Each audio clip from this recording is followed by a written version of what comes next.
Bernie Sanders suffered several more defeats in the Democratic primary, which has the left asking what comes next post Bernie.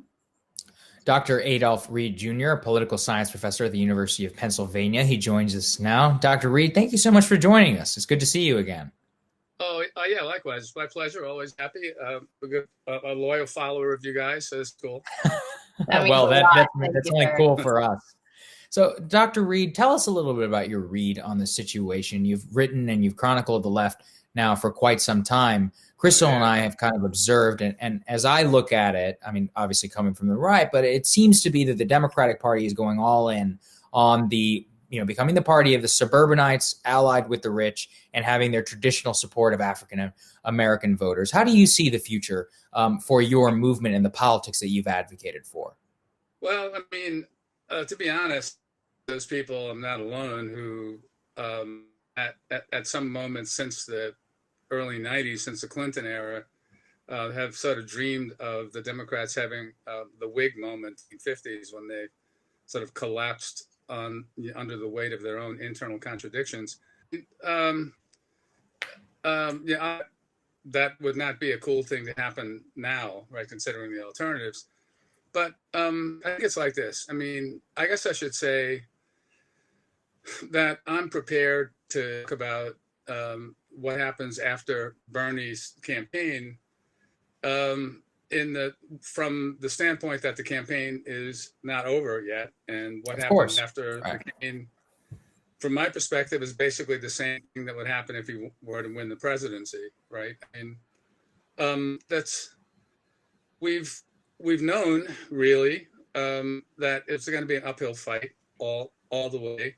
The establishment, however we want to define them, corporate Dems, Wall Street Dems, hacks, whatever, have been clear from the very beginning and have made it ever more clear that they're more frightened of Sanders than they are of another Trump. And that fact has been pertinent. I mean, a lot of us have been inclined to look the other way, and certainly from the implications of that fact.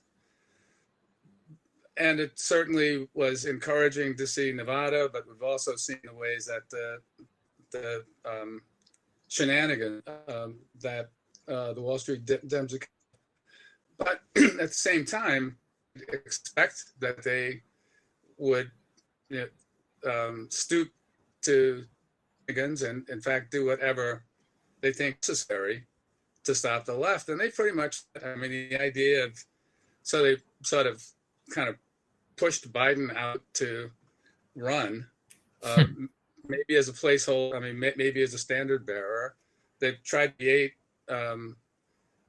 alternative, like Buttigieg, which I would urge the viewers at some point, not now since our time is precious, but just to pause for about 2 seconds and reflect on the significance of the notion propagated through the corporate media that Pete Buttigieg be president or had anything to say, right? A kind of sad version of a white chocolate Obama.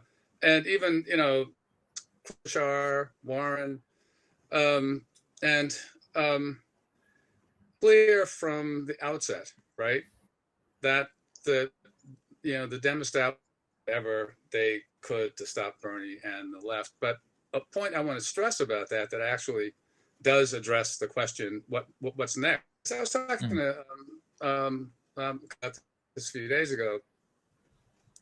So I see a foot out there among progressives now that there were vibrant movements prior to Sanders' candidacy in 2016 and 2020 that prepared to pick up the mantle now. South Carolinians signed petitions or pledge cards rather, indicating that only for candidates who were strong supporters of Care for All, and these people are largely Black.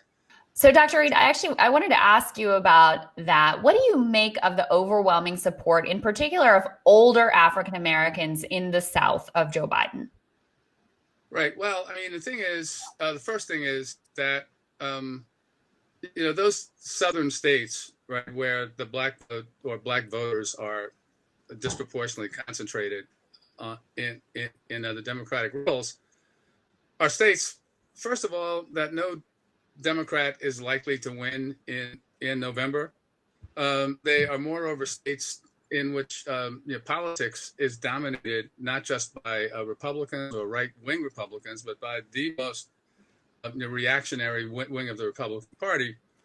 And as a history of that, right, it's also the case that in most of those states, both Republican and Democratic parties are committed to defining race as the essential fault line in politics, and we can understand the logic of that. Right, it's good for turnout.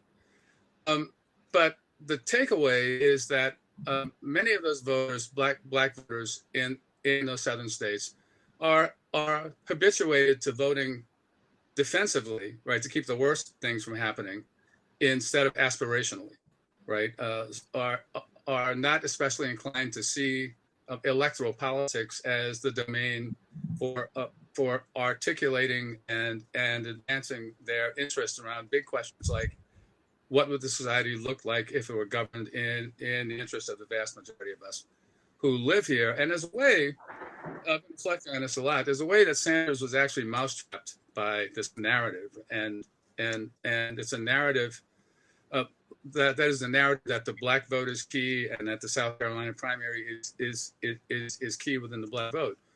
I mean, the narrative has a provenance of someplace between the Clinton years, the Obama campaign, or a reinvention of the story of Obama's rise, and then HRC's people used it because they had the mobilizational apparatus right. on the ground. But the fact is that if Sanders might have been able to say that, look, these states aren't that important anyway, because no Democrat's going to win them in November, and plus, black voters aren't a monolith. But given the constraints of identitarian discourse in left of center American politics now, had he tried to say something like that, all hell would have broken loose, and he would have been a racist. I can just imagine Joy Reid's big head exploding, right? Well, on that note, sir, what an excellent point. Thank you so much for joining us, Professor. We really appreciate it. We'll have you back, pleasure. Sir. Thank you very much. And we'll have more rising for you after this.